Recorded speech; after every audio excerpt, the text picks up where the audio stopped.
लंका शिखर रुचिरागारा, अति विचित्र तहाँ होय अखारा। बैठ जाए तेहि मंदिर रावण, लागे किन्नर गुणगण गावन। बाजहि ताल पखाउज बीना, नृत्य करहीं अप्सरा प्रवीणा। लंका के शिखर पर रावण का सुंदर घर था। वहां एक विचित्र अखाड़े में नाच हो रहा था।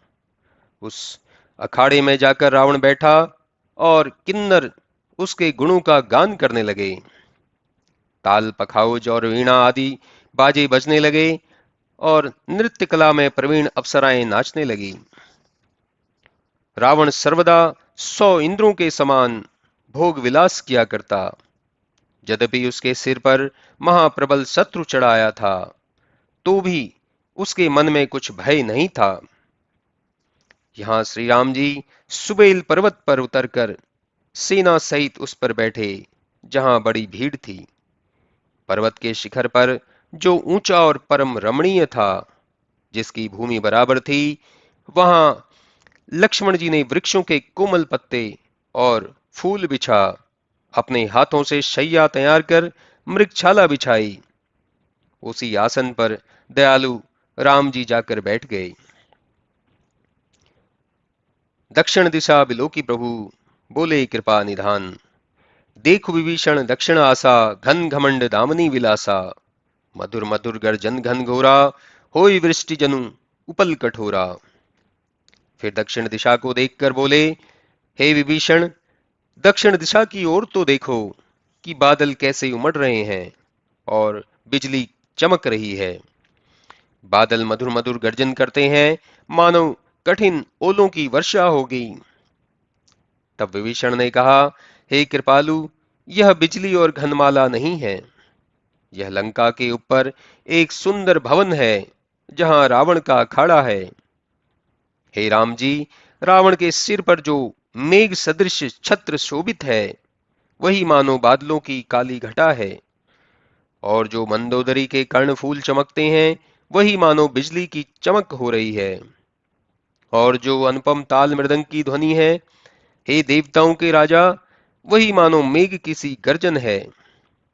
तब रावण का यह अभिमान समझकर राम जी मुस्कुराए और तुरंत बाण छोड़कर चढ़ाकर छोड़ दिया। तब एक ही बाण से रावण का छत्र, मुकुट और मंदोदरी के कर्णफूल काट दिए, जो सबके देखते ही पृथ्वी पर गिर पड़े। किंतु इस भेद को किसी ने नहीं जाना। श्री रामचंद्र जी का वह बाण यह कौतुक कर फिर तर्कस में आ घुसा। इस रस भंग से रावण की सभा शंकित हो गई और सब सोचने लगे कि यह क्या हो गया।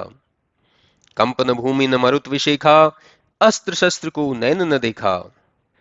सोचहि सब निज हृदय विचारी, अशकुन भयों रावण ही भारी। रावण देखि सभा भय पाई, भयसि वचन कह युक्ति बनाई। शिरो गिरे सन तत शुभ जाहि, मुकुट गिरे कस असगुन जाहि। न तो भूचाल आया, न आंधी आई, अस्त्र शस्त्र भी आंखों से दिखाई नहीं पड़ा। सब ऐसे ही मन में सोचते विचारते हैं कि रावण को बड़ा असकुन हुआ। जब रावण ने देखा कि लोग डर गए हैं, तब वह हंसता हुआ बोला, जिसका सिर कटकर गिरने पर भी शुभ ही होता है, तो मुकुट गिरने से उसका असगुन कैसे हो सकता है।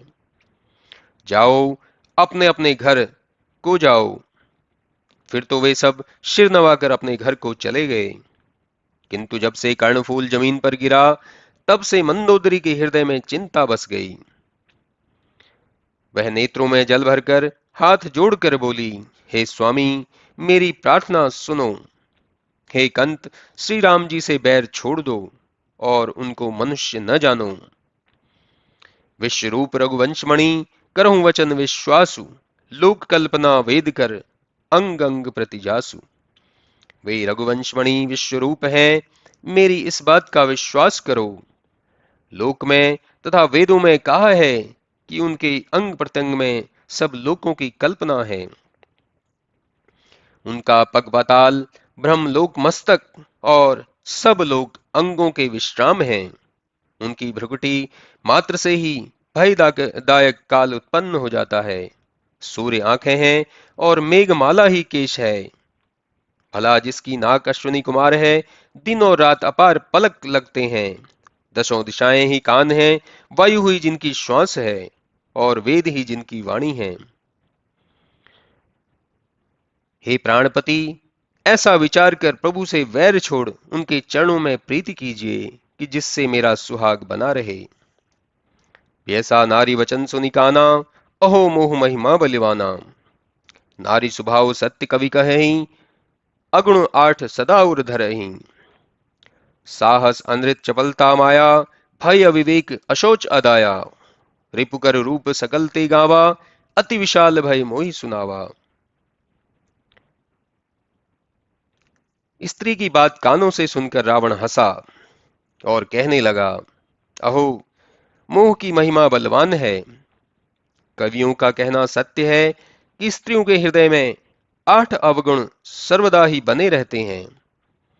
साहस, असत्य बोलना, चंचलता, माया, भय, अज्ञानता, अपवित्रता और निर्दयता।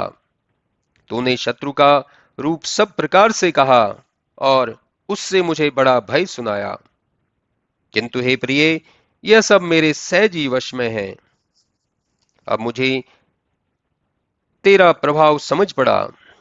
हे प्रिय, मैं तेरी चतुरता जान गया कि इसी बहाने तूने मेरी प्रभुता कही है। तब वत कही मूढ़ मृगलोचनी, समुजत सुखद सुनत भय मोचनी। मंदोदरी मन मह कह यह ठयऊं, पिहि काल वस मति भ्रम भयऊं। हे मृगनयनी, तेरी गूढ़ बातें समझने में सुखदायक और सुनने में भय को दूर करने वाली हैं। तब मंदोदरी ने अपने मन में निश्चय जाना कि मृत्यु के वश में होने से उसके पति की बुद्धि भ्रमित है। रावण बहुत प्रकार से सारी रात बकवाद करता रहा। प्रातः होते ही वह स्वभाव से निडर और बुद्धि का अंधा लंकापति अपनी सभा में गया। यदि बादल अमृत की ही वर्षा करें तो भी बेत फूलता फलता नहीं। इसी प्रकार ब्रह्म ही गुण गुरु क्यों न मिल जाए, परंतु मूर्ख के हृदय में ज्ञान उत्पन्न नहीं होता। यहाँ प्रात जागे रघुराई, पूछा मत सब सचिव बुलाई। कहूं बेगी का करियो पाई, जामवंत कह पद सिर नाई। सुन सर्वज्ञ सकल उर्वासी, सर्वरूप सब रहित उदासी। मंत्र कहूं निज मति अनुसारा, दूत पठाइए बाल्य कुमारा। इधर प्रातःकाल होते ही श्री रामचंद्र जी जागे तो मंत्रियों को बुलाकर पूछा कि अहो, अब क्या उपाय किया जाए। तब जामवंत ने चरणों में सिर नवाकर कहा, हे सर्वज्ञ, सबके हृदय में बसने वाले, सर्वरूप हितकारी, हे सबसे उदासीन रहने वाले, मैं अपनी बुद्धि के अनुसार यह उपाय कहता हूं कि पहले अंगद जी को दूत बनाकर भेजा जाए। तब यह मंत्र सबके मन को अच्छा लगा। कृपा निधान श्री रामचंद्र जी ने अंगद से कहा कि हे बाली पुत्र, तुम सब गुणों के धाम हो, इससे तुम ही लंका को जाओ। मैं तुम्हें बहुत समझाकर क्या कहूं, जानता हूं कि तुम बड़े चतुर हो, जिससे कि हमारा कार्य हो और उसका भी कल्याण होवे। शत्रु से वैसी ही बातें करना। तब प्रभु की आज्ञा को सिर पर धारण कर उनके चरणों की वंदना कर अंगद उठे और बोले कि हे श्री राम जी, गुणों का समुद्र वही है जिस पर आप कृपा करें। हे नाथ, आपका स्वयं ही सब कार्य सिद्ध हैं, परंतु यह आपने मुझे आदर दिया है। ऐसा विचार करते हुए अंगद मारे प्रसन्नता के पुलकित हो गए।